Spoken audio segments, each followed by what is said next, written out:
Сайн байна уу? Танд дээд зохины унжилт, доод зохины үрчлээ утансар, нүдний цацраг үрчлээ асуудал болоод байвал энэхүү үр дүнтэй 3 дасгалыг туршаад үзээрэй. Нэгдүгээрт 2 гараа нүднийхээ хоёр талд байршуулаад эндээсээ нүдэ айл болох томруулна.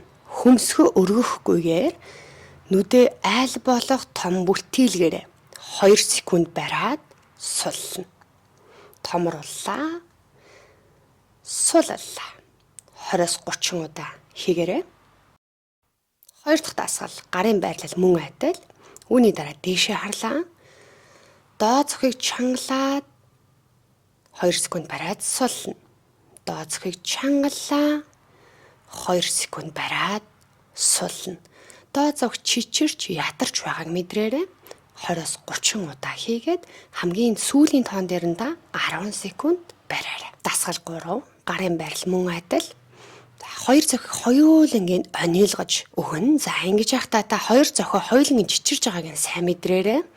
Зарим хүмүүс харцаа өөрчилждөг. Яг чигээрээ хараад онигоод 2 тоолоод сулна.